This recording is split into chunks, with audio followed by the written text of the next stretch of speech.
3, 2, 1. Quad damage!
Let's talk about the big elephant in the room here.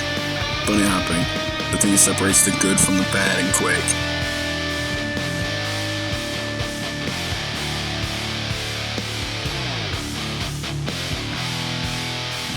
Arena shooters are all about skill levels.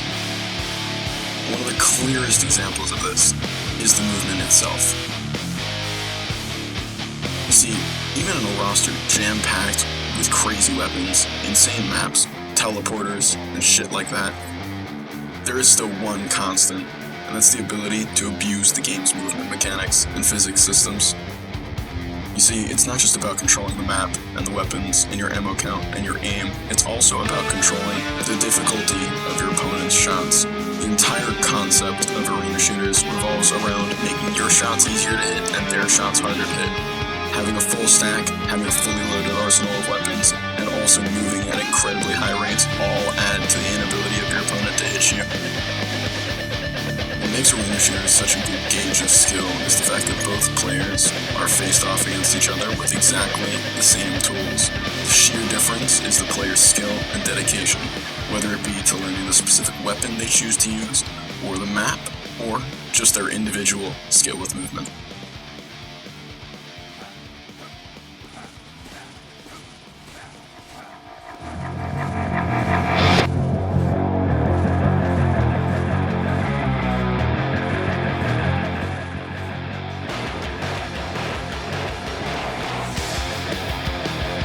Enough mumbo jumbo. Let's get into the real meat and potatoes, the real nerd shit, what we're really all here for. How do I break a physics system, and why is it so goddamn easy? Bunny hopping in and of itself is not hard. Bunny hopping efficiently and at enough speed to make a difference is. Although the technique has changed throughout different games and different iterations of the same engine, the core concept of bunny hopping is still exactly the same. Wouldn't it be nice to not lose momentum upon hitting the ground? Wouldn't it be nice to live in a frictionless world?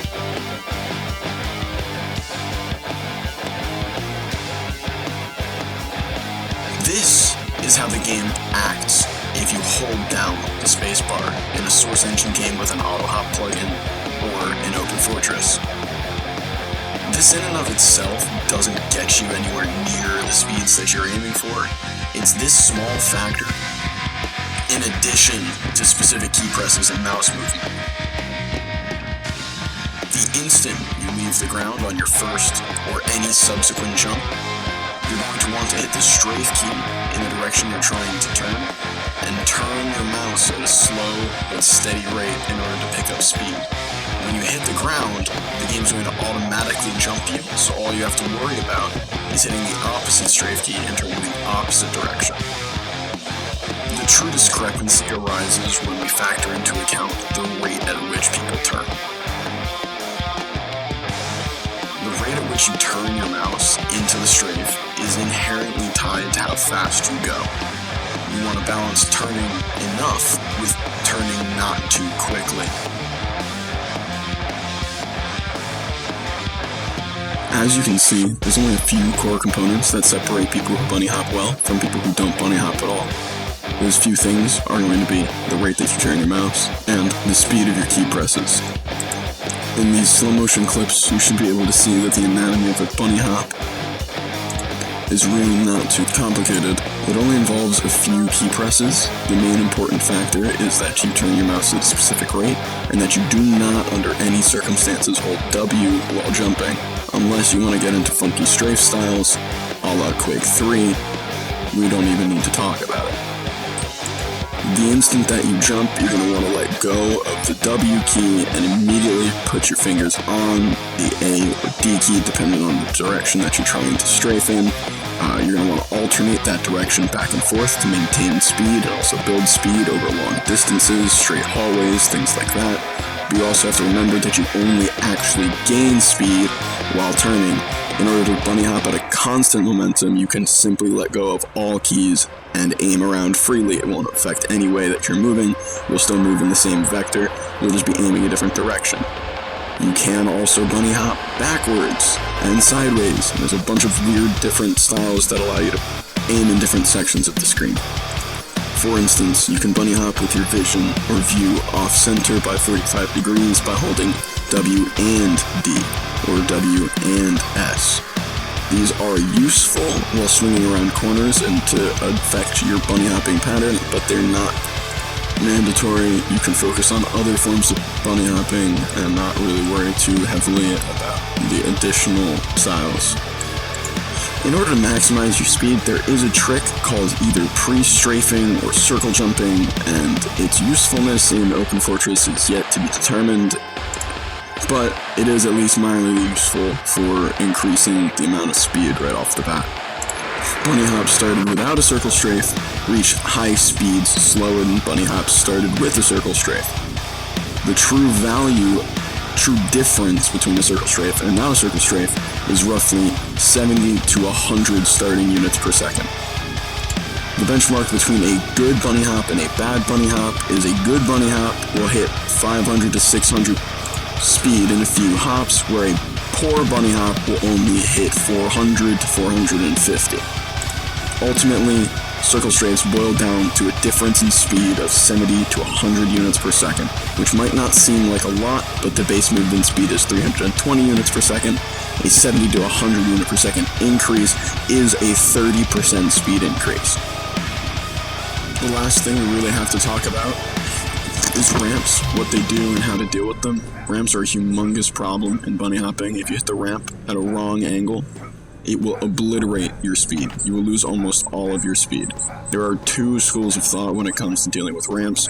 One is when approaching the ramp, do nothing, and two would be to hit the ramp at a 45-degree angle, strafing upwards and out of the ramp, opposite the direction that you're aiming. So if you're aiming 45 degrees to the left for the ramp, you strafe up and out to the right. If you're aiming 45 degrees to the right of the ramp, you strafe up and out to the left. So when you're talking about bunny hops, there's something you can do that makes you go really, really, really fast in the beginning that a lot of people don't do and is fairly questionable in this engine. I've heard talks about it getting nerfed, having the engine changed so it's no longer possible. It currently is still possible and is still a humongous benefit. Definitely gives you the upper hand in bunny hopping, especially in like a race context or a chase context. And that is going to be the circle jump, or the pre-strafe, or whatever you want to call it. It's got a whole bunch of different names, but essentially what it means is that you're not starting a bunny hop from 320 units per second, just off a normal walk or a normal strafe. What you're going to do is you're going to essentially turn yourself along the radius of a circle. So if you imagine this as a straight line, if we have a circle coming off of it, like that, you're going to want to strafe left or right, depending on which way you're jumping. You want to strafe into the circle and move your mouse and then jump. And if you notice, you'll hit close to 370, 390 speed before you even start your first hop. And within a few short hops, you're up to 500 or at least high 400s. It's a fairly big deal. It's hard to pull off without the muscle memory, and it's hard to develop the muscle memory because it's really weird. Intuitively, you would not think that turning away from where you're trying to go for a jump or two will actually get you there faster, but it will. By the third hop, I'm already at 500 or close to it. That's insane compared to a normal bunny hop, where by my third hop, I'm at 430. It's a 70 speed increase flat from the beginning. Gives you a really, really, really good head start.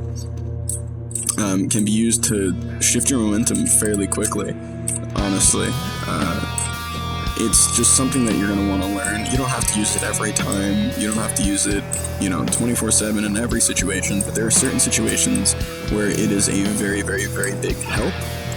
That is not to say that those situations are unwinnable, undeal-withable outside of a circle jump or a pre-strafe, but it is definitely a benefit and something you should have under your belt in order to, if you need, be able to accelerate a lot quicker than normal.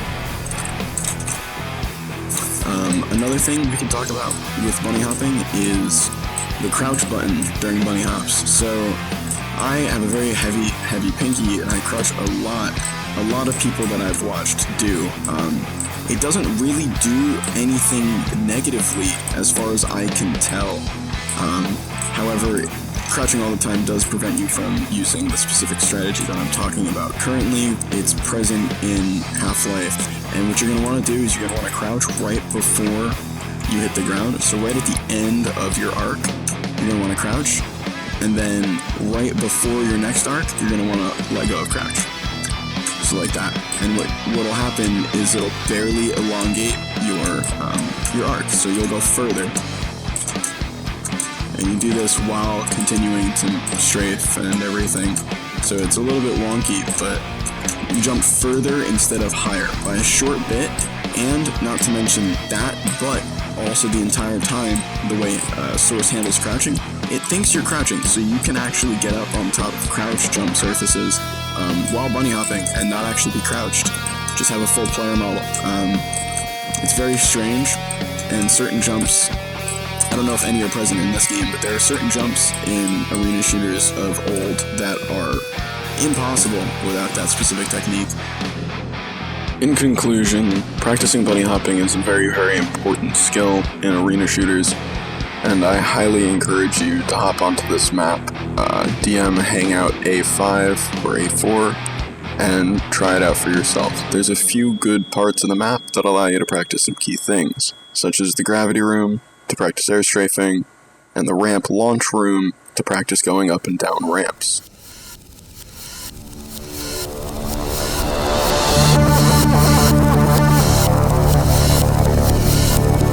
This is Glitchy signing off.